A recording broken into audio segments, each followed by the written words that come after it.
ಕೇಂದ್ರ ಸಚಿವ ಕುಮಾರಸ್ವಾಮಿ ಅವರ ವಿಡಿಯೋ ಸಂದೇಶ ಕಳಿಸಿದ್ರು ಸಿಟ್ಟಿಗೆದ್ದ ರೈತರಿಗೆ.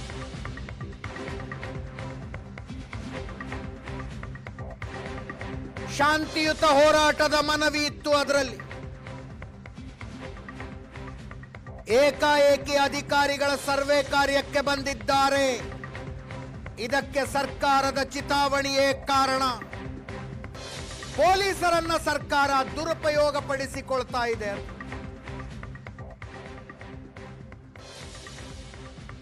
ಶಾಂತಿಯುತ ಹೋರಾಟದ ಮನವಿ. ರೈತರು ಯಾವುದೇ ಕೆಟ್ಟ ಘಟನೆಗೆ ಅವಕಾಶ ಮಾಡಿಕೊಡಬಾರದು ಅಂತ ವಿಡಿಯೋ ಸಂದೇಶದಲ್ಲಿ ಕೇಂದ್ರ ಸಚಿವ ಕುಮಾರಸ್ವಾಮಿ ಅವರು ಮನವಿ ಮಾಡಿಕೊಂಡು ಕಳೆದ 500 ದಿನಗಳಿಂದ ಬಿಡದಿ ಟೌನ್ಶಿಪ್ನ ವಿರೋಧವಾಗಿ ಅಲ್ಲಿಯ ಕೃಷಿಕರು ಹೋರಾಟವನ್ನೇನು ಮಾಡ್ತಾ ಇದ್ದಾರೆ. ಆ ಕೃಷಿಕರ ಹೋರಾಟದಲ್ಲಿ ಆ ಸ್ಥಳದ ಮಹಿಳೆಯರು ಹಲವಾರು ಹಿರಿಯರ ಒಂದು ಹೋರಾಟಕ್ಕೆ ನಿರಂತರವಾದಂಥ ಬೆಂಬಲವನ್ನು ಶಾಂತಿಯುತವಾಗಿ ನೀಡ್ತಾ ಇರ್ತಕ್ಕಂಥದ್ದೇನಿದೆ. ಇವತ್ತು ಏಕಾಏಕಿ ಸರ್ಕಾರದ ಅಧಿಕಾರಿಗಳು ಅಲ್ಲಿ ಸರ್ವೆ ಮಾಡಲಿಕ್ಕೆ ಬಂದಾಗ ಅಹಿತಕರ ಘಟನೆಗಳು ಏನು ನಡೆದಿರ್ತಕ್ಕಂಥದ್ದಕ್ಕೆ ಇವತ್ತು ಸರ್ಕಾರದ ಚಿತಾವಣೆಯೇ ಏನಿದೆ.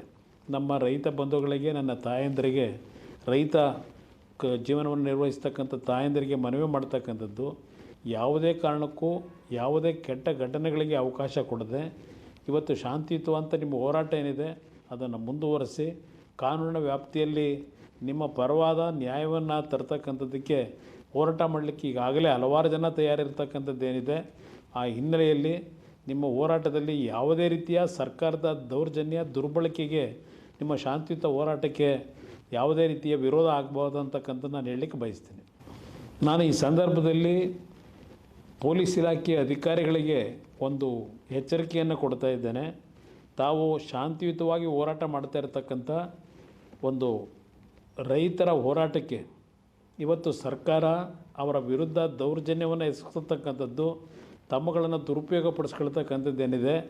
ಇದಕ್ಕೆ ಯಾವುದೇ ಕಾರಣಕ್ಕೂ ತಾವು ಸರ್ಕಾರದ ಸೂಚನೆಗಳೇನಿದೆ ಹೆದರಿ ರೈತ ವಿರೋಧಿ ನೀತಿಗಳನ್ನು ಮಾಡಿದರೆ ಆ ಒಂದು ಈ ಸರ್ಕಾರದ ಕೆಟ್ಟ ನಡವಳಿಕೆಯ ಪಾಲು ನಿಮಗೂ ಇವತ್ತು ಹಂಚ್ಕೊಳ್ತಕ್ಕಂಥ ದಿನಗಳು ಬರುತ್ತೆ. ಅದರಿಂದ ಎಚ್ಚರಿಕೆಯಿಂದ ಇರಿ ಅಂತಕ್ಕಂಥದ್ದನ್ನು ಪೊಲೀಸ್ ಇಲಾಖೆ ಅಧಿಕಾರಿಗಳಿಗೆ ಹೇಳಲಿಕ್ಕೆ ಬಯಸ್ತಾ ಇದ್ದೇನೆ. ಕಳೆದ 500 ನಿಖಿಲ್ ಕುಮಾರಸ್ವಾಮಿ ಅವರು ಟ್ವಿಟರ್ ಮೂಲಕ ಸಂದೇಶ ಕೊಟ್ಟು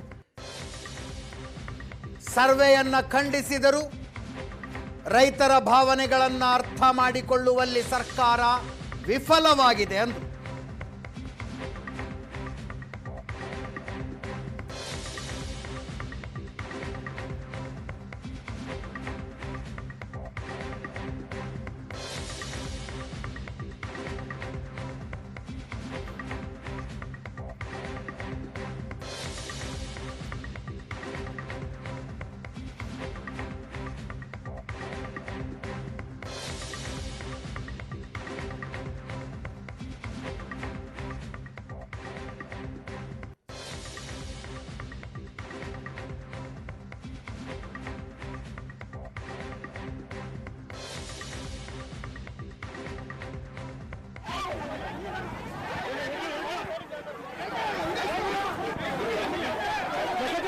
ಇನ್ನೊಂದ್ಸಲ ಬಂದ್ಗಿಂದ್ರಿ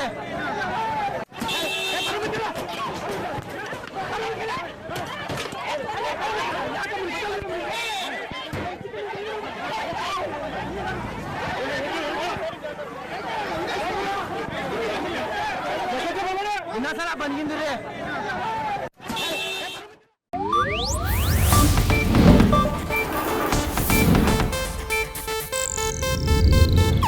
ಇದು ಏಷ್ಯಾನೆಟ್ ನ್ಯೂಸ್ ನೆಟ್ವರ್ಕ್ ಪ್ರಸ್ತುತಿ.